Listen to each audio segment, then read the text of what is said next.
fatores da ideação suicida.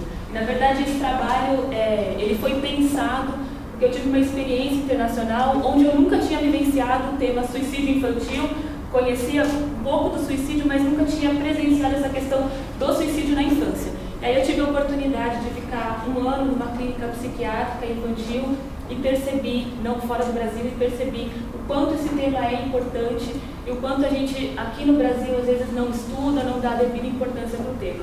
Por isso o trabalho vem com esse título. Gostaria de agradecer à banca, ao professor Dr. Elde e à Ana Carolina, que super apoiaram a minha e a Roberta em todas as demandas, e também agradecer a presença de todos vocês. Pode passar. Bom, o trabalho, como o professor já disse, é um trabalho que vai ser apresentado para o curso de saúde mental para equipes multiprofissionais, como requisito para a obtenção do título de especialista. E eu gostaria de começar meu trabalho com uma frase, acho que melhor impossível, de Freud, que fala desse conceito mais geral do suicídio, onde Freud, no texto Luto e Melancolia, coloca que não se pode esquecer que o suicídio não é nada mais do que uma saída, uma ação, um término para o conflito psíquico. A partir disso, eu entendi a necessidade, então, de conceituar, afinal, então, o que é esse suicídio. E aí, encontrando, estudando vários autores, comecei a encontrar bastante com Durkheim, que é um dos principais autores que dedicou muito tempo dos seus estudos para tratar da questão suicídio. E Durkheim ele conceitua o suicídio como: chama-se de suicídio todo caso de morte que resulte, direta ou indiretamente, de um ato positivo ou negativo praticado pela própria vítima, sabedora de que deveria produzir esse resultado. E aí é um pouco estranho falar em suicídio e ato positivo ou negativo. E aí eu fui entender um pouco desse conceito, entendi que o ato positivo, Durkheim fala do ato falho, ou seja, aquela pessoa que numa rodovia, ela vai atravessar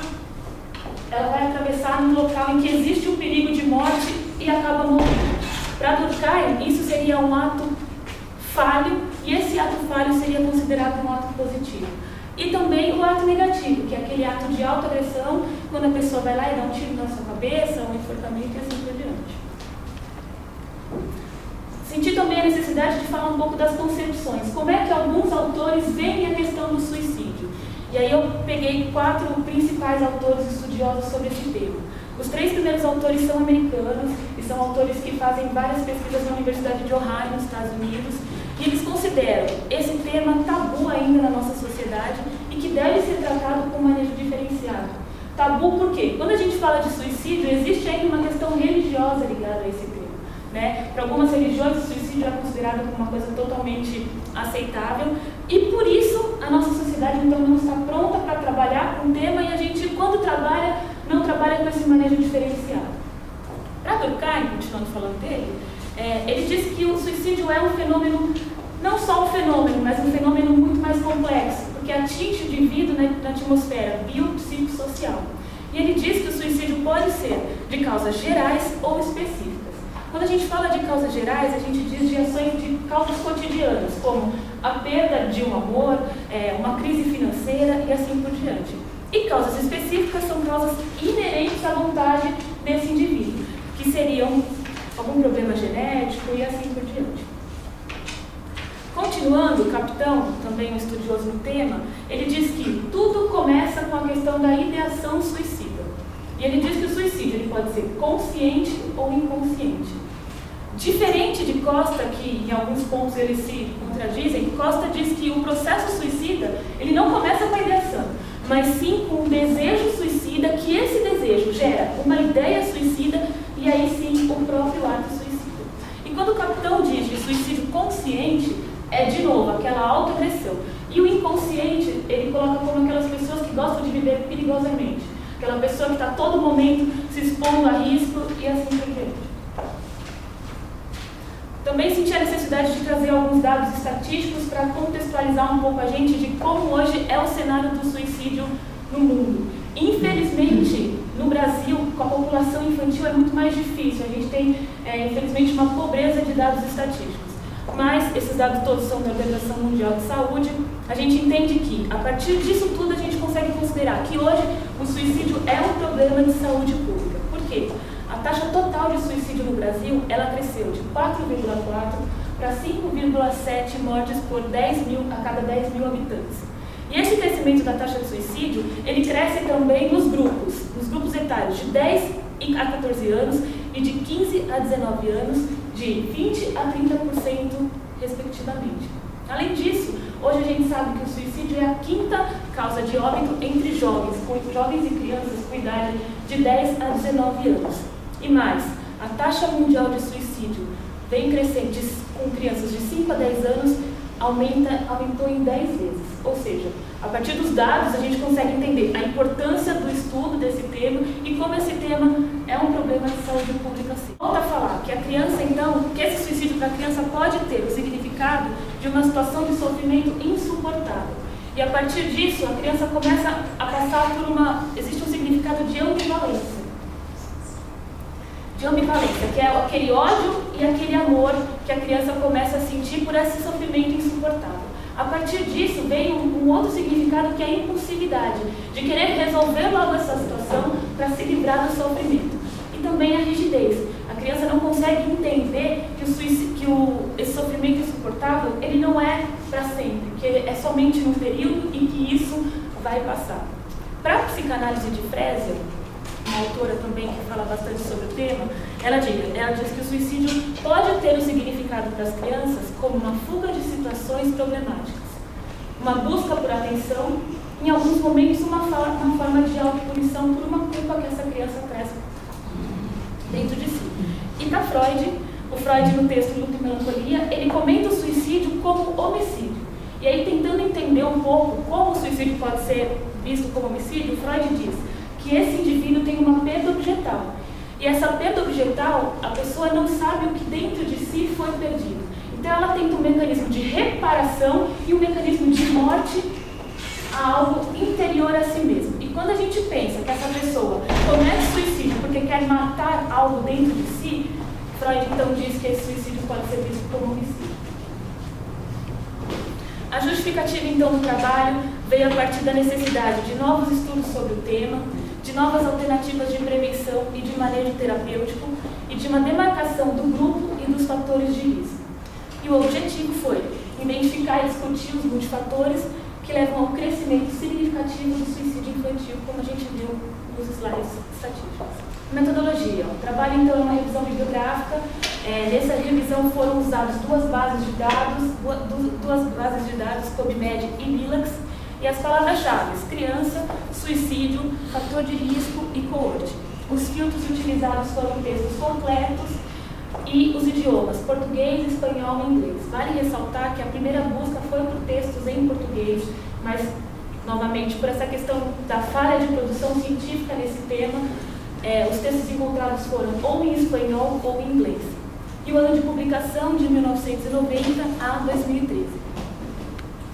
Falando então um pouco dos resultados, de todas essas buscas foram encontrados 9 artigos, sendo que 4 artigos atenderam aos requisitos, aos critérios de exclusão por falta de conteúdo que fosse relativo com a pesquisa.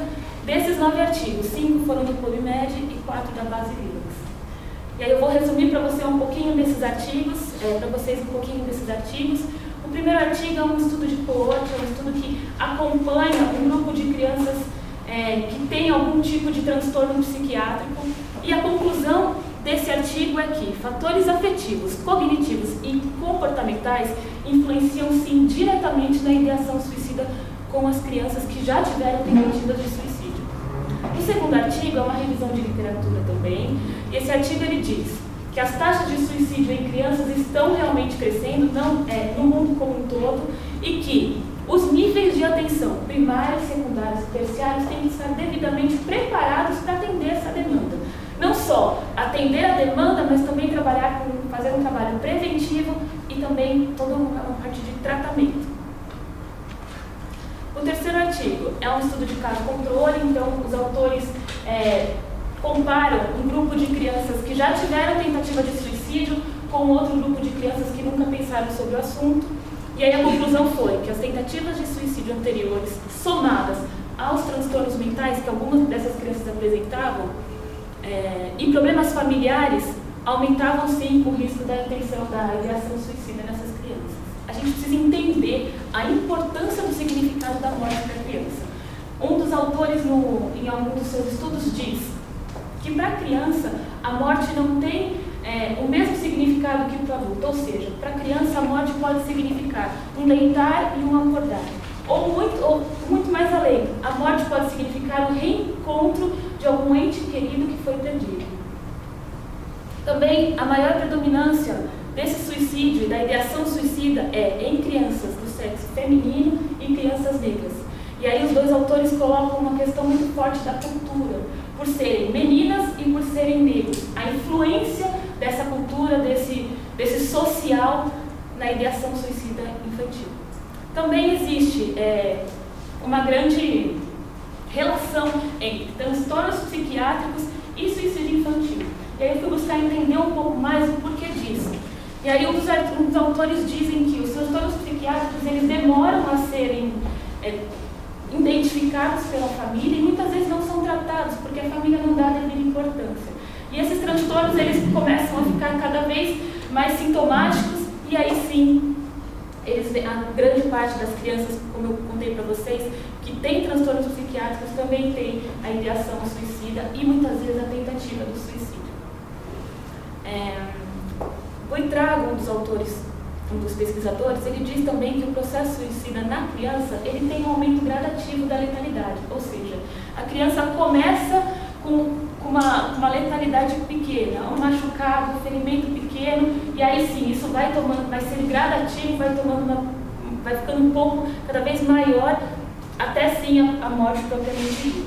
E o autor continua dizendo que essas manifestações suicidas, na maioria das vezes nas crianças, são de fundos emocionais e podem ser consideradas como atitudes de escape a uma situação difícil, vingança a si próprio, de novo a questão da culpa, altruísmo, tendência a ser percebido como um perdedor, novamente questões sociais, baixa tolerância à frustração, dificuldade em resolver conflito, desesperança e sensação de abandono. E Fraser diz que fatores precipitantes da ideação suicida, ela classifica alguns dos principais fatores que podem levar essa criança a uma ideação suicida. Problemas de rendimento e condutas escolares, problemas amorosos, abuso físico ou sexuais, condutas suicidas de familiares ou amigos.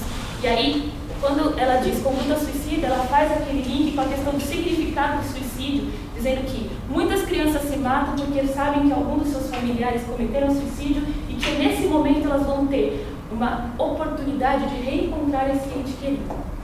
Separação dos pais, ausência do pai ou de alguma figura parental, violência familiar e falta de comunicação entre pais e filhos.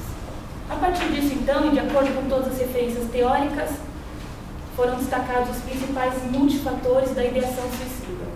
Ou seja, o sexo feminino, abusos físicos e ou sexuais, problemas psicológicos como instabilidade afetiva, impulsividade, problemas escolares, abandono, culpa, entre outros, problemas familiares ou de relacionamento ou questões financeiras, abuso de substâncias, álcool, drogas, e aí por parte da família e por parte também de crianças, transtornos psicopatológicos como depressão, transtornos de humor bipolar, psicose, personalidades alimentares, entre outros, e problemas sociais.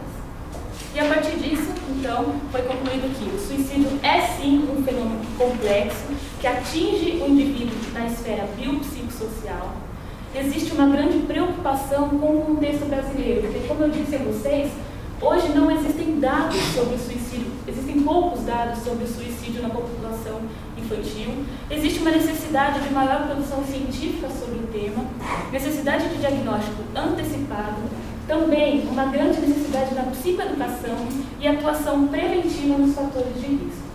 E gostaria de fechar o trabalho com uma das frases do autor Seminotti, que fala que crianças também são capazes de compreender as situações de estresse que cercam e sofrer tão desesperadamente que acabam cogitando tirar suas curtas vidas para não mais encarar os problemas. Um pouco das referências. Muito obrigada.